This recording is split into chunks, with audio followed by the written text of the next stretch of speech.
एक इंसान जीवन से हर प्रकार से निराश था। लोग उसे मनुष्य के नाम से बुलाते थे।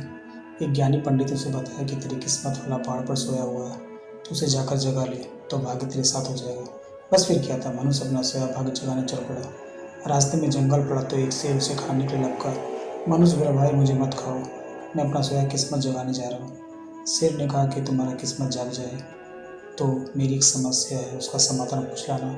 मेरी समस्या यह है कि मैं कितना भी खाऊं, मेरा पेट नहीं भरता। हर समय मेरा पेट भूख से जलता रहता है। मनुष्य ने कहा, ठीक है। आगे जाने पर एक किसान के घर उसने रात बिताई। बातों बातों में पता चलने पर कि वो अपना खोया किस्मत जगाने जा रहा है। किसान ने कहा कि मेरा भी एक सवाल है, अपने भाग्य से पूछकर उसका समाधान लेते आना। मेरे खेत में मैं कितनी भी मेहनत कर लूँ, पैदावार अच्छी नहीं होती है। मेरी शादी योग्य एक लड़की है, उसकी शादी कैसे करूँ? मनुष्य बोला, ठीक है। आगे जाने पर वो एक राजा के घर मेहमान बना। रात्रि भोज के बाद जब राजा को यह पता चला कि वो अपनी किस्मत को जगाने जा रहा है, उससे कहा कि मेरी परेशानी का समाधान भी पूछते आना। राजा बोला, मेरी परेशानी यह है कि मैं कितनी भी कुशलता से राज्य चलाऊं, मेरे राज्य में अराजकता और असंतोष का बोलबाला ही बना रहता है। मनुष्य ने उससे भी कहा, ठीक है। अब मनुष्य पहाड़ के पास पहुंच चुका था। वहाँ पर उसने अपनी सोई किस्मत को झिझोड़ कर जगाया। उठो उठो, मैं तुम्हें जगाने आया हूँ। उसकी किस्मत ने अंगड़ाई ली और उसके साथ हो लिया और बोला, मैं अब हमेशा तुम्हारे साथ रहूँगा।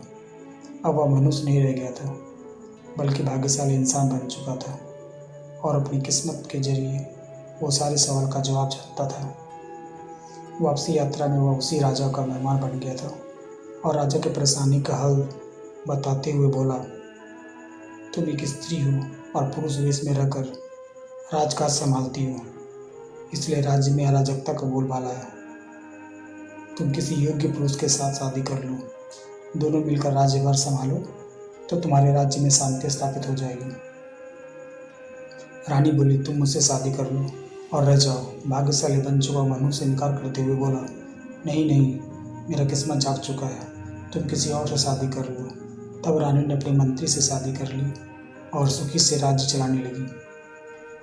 कुछ दिन राजकीय मेहमान बनने के बाद वहाँ से विदा ले लिया। चलते चलते वह किसान के घर पहुँचा और उसके सवाल के जवाब में बताया कि तुम्हारे खेत में 7 कलश हीरे जवाहरात के गड्ढे हैं। उस खजाने को निकाल लेने पर तुम्हारी भूमि उपजाऊ हो जाएगी और उस धन से अपनी बेटी की शादी भी धूमधाम से कर सकोगे। किसान खुश होते हुए उससे कहा कि मैं तुम्हारा शुक्रगुजार हूँ, तुम ही मेरी बेटी से शादी कर लो। पर भाग्यशाली बन चुका वह इंसान बोला कि नहीं नहीं, मेरा तो किस्मत चमक चुका है, तुम अपनी बेटी का विवाह कहीं और कर दो। किसान ने उचित लड़का देखकर अपनी लड़की की शादी कर दी और सुखी सुखी रहने लगी।